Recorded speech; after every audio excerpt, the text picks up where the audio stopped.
Uganda ebitonotono bye twakazuula ku ttemu eryakoleddwa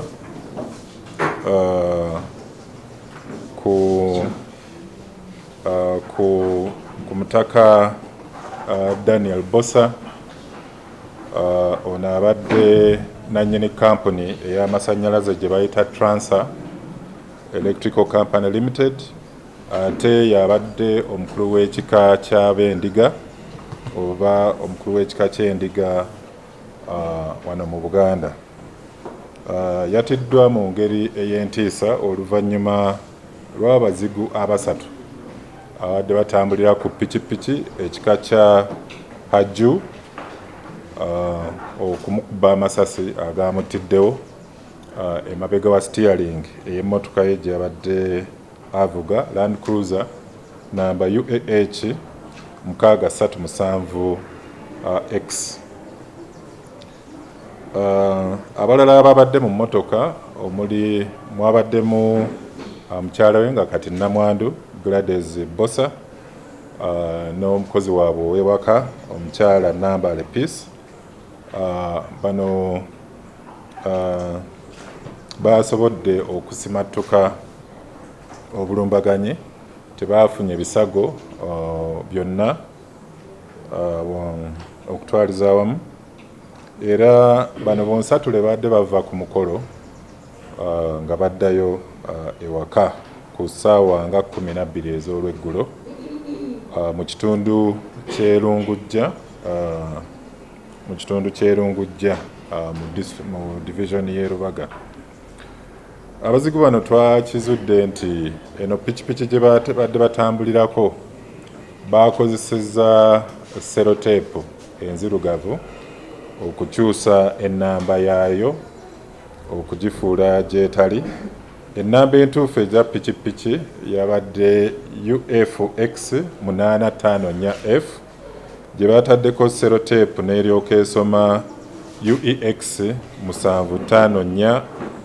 754E. Mu bye twakazuula biraga nti abazigu bano abasatu basoose kupaakinga mu bitundu ebyerungujja kumpi n'ekkoona omugenzi Omutaka Daniel wabadde akyamiranga okugenda ewuwe mu Kikandwa zone, era nga abantu ba bulijjo tebateebereza nti bano bayinza okuba nga bali ku mission. So oluvannyuma lw'omugenzi Omutaka Bosa Daniel okutuuka, bano bavuze piki yaabwe ne balyoka bamuyisa ne bagenda bakyukira mu maaso ne batuneliganya. Kati kyekyo kyabasobosezza okumukuba amasasi nga bali mu maaso g'emmotoka nga bakomawo ku pikipiki. Amasasi asatu gasobodde okumutuusaako ebisago by'amaanyi naddala ku mutwe,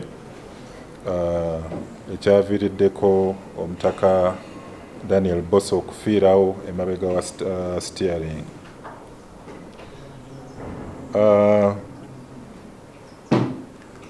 Ettemu lino olwamaze okukolebwa, abazigu bano abasatu bagezezzaako okudduka, naye kyatutte obuvumu okuva mu baboodabooda mu kitundu ekyerungujja mpaka Emmengo okubagoba mpaka we basobodde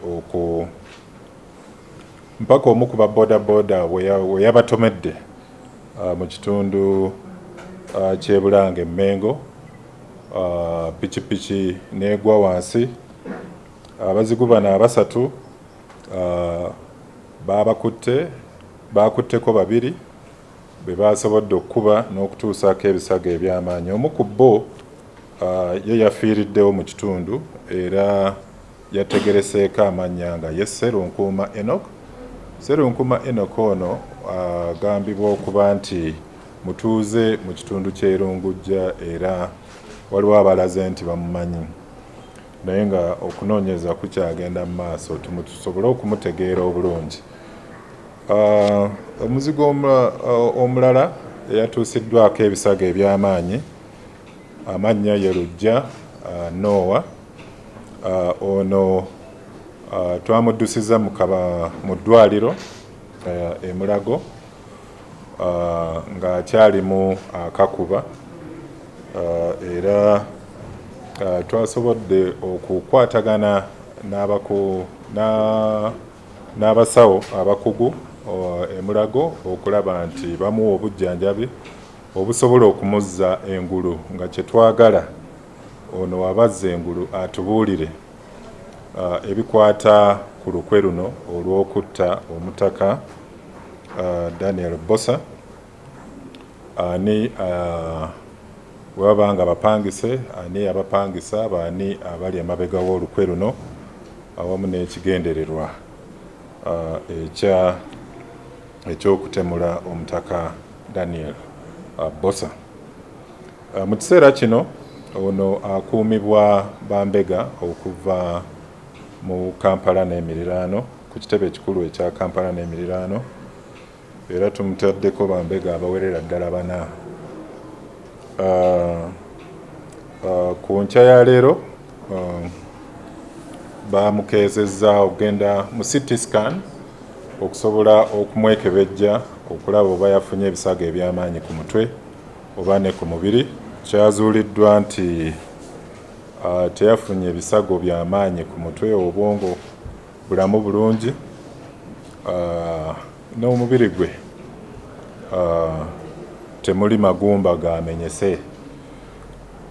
We twogerera kati yasobodde okudda engulu era mu bbanga eritali lyawala tujja kuba tumufunako statement ekwata ku lukwe olw'okutta omugenzi Omutaka Daniel. Omuzigo owokusatu yasobodde okudduka okuva mu kitundu ky'e Bulanga awo naye tusuubira nti tujja kumutegeera ate naye tulabe nti akwatibwa. Mu kiseera kino tukyeyongera okugaziya okunoonyereza nakati we twogerera abakugu abeekebejja ebifo abakoleddwa abaziddwa emisango egy'entiisa kati nga guno bali mu kwekebejja. Tulina ebifo 3 we bakubidde omugenzi amasasi tutunuulira ekifo bano we basoose ne bapaakinga pikipiki wawe yagudde balyoke badduke mpozi ne wawe twasanze emirambo. So tulina okwekebejja ebifo ebyo byonna. Tuli mu ku ttiimu era eri mu kwekebejja CCTV eziri mu kitundu ez'obwannannyini n'eza poliisi okulaba nti tufuna ku bifaananyi okuva ku sayidi eyo naye nga olwaleero emmundu ekika kya AK-47 eyakozeseddwa mu ttemu lino yatwaliddwa mu bakugu abeekebejja emmundu okumanya ekika ky'emmundu n'ensibuko y'emmundu eyo. Emmundu ya kitongole ya bwannannyini oba zezino emmundu ezikukusibwa ne ziyingira mu ggwanga.